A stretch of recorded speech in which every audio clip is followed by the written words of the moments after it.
सगळे सोयऱ्याच्या मुद्द्यावर माझी PhD झाली आहे, त्यामुळे तुम्ही कोणताही वकील आणा आणि माझ्यासमोर बसवा आणि आम्हाला कसे आरक्षण मिळत नाही ते सांगा, अशा पद्धतीचे आव्हान जरांगे पाटलांनी सरकारच्या शिष्टमंडळाला दिलेले आहे. नेमकं घडलंय काय तेच आपण ह्या व्हिडिओच्या माध्यमातून जाणून घेऊ. नमस्कार मंडळी, तुम्हा सर्वांचे गावगाडा ह्या लोकप्रिय चॅनलवर स्वागत आहे. जरांगे पाटलांचा येत्या 7 ऑगस्टपासून नवीन दौरा सुरू होत आहे. गेल्या कितीतरी दिवसापासून जरांगे पाटील मराठा आरक्षणाचा प्रश्न खाली पडून द्यायला तयार नाही. जोपर्यंत मराठा आरक्षण मिळत नाही तोपर्यंत घरी जाणार नाही आणि त्याच पद्धतीने मराठा आरक्षण मिळेपर्यंत हा वाद थांबणार नाही असे वेळोवेळी जरांगे पाटलांनी सांगितले आहे. हे सगळं चालू असताना जरांगे पाटलांचे उपोषण स्थगित झाले आणि बरंच काही घडले.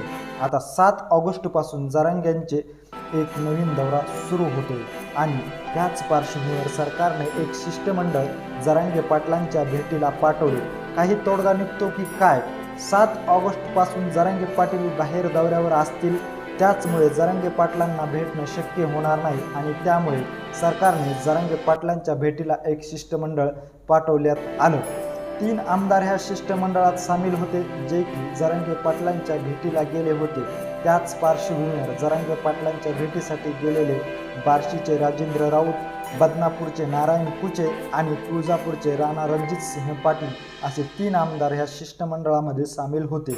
या 3ही आमदारांनी जरांगे पाटलांची भेट घेतली. ह्या शिष्टमंडळामध्ये जरांगे पाटील यांच्यात 1 तास चर्चा झाली. या चर्चेतील काय काय घडले हे माध्यमाशी बोलताना जरांगे पाटलांनी सांगितले की विधानसभा काय असते ते तुम्हाला कळेल. 13 ऑगस्टपर्यंत वेळ दिलेला आहे, त्यामुळे सरकारने ह्या सगळ्या गोष्टीवर तोडगा काढावा. त्यानंतर आमची बैठक 29 ऑगस्टला आहे असे जरांगे पाटलांनी सांगितले. 29 तारखेपर्यंत सरकारवर आमचा विश्वास आहे. त्यानंतर समाज जे सांगेल तो निर्णय घेऊ असे जरांगे पाटील यांनी सांगितले. जवळजवळ ह्या शिष्टमंडळामध्ये व जरांगे पाटील यांच्यात 1 तास चर्चा झाली. ह्या चर्चेदरम्यान पाटलांनी सांगताना म्हणाले की सगळ्या सोयऱ्यामध्ये माझी PhD झाली, त्यामुळे तुम्ही कोणताही वकील माझ्यासमोर बसवा आणि आम्हाला कसं आरक्षण मिळत नाही ते सांगा.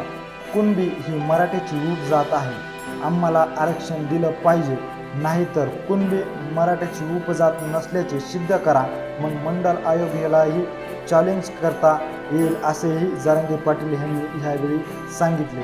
मराठ्यांना ओबीसीतून आरक्षण देण्यात येत नाही असे म्हणणाऱ्यांच्या पार्श्वभूमीवर लाथ मारून त्यांची हकलपट्टी करा अशी भूमिकाही मराठा आंदोलन नेते मनोज जरांगे पाटील यांनी ह्यावेळी मांडली.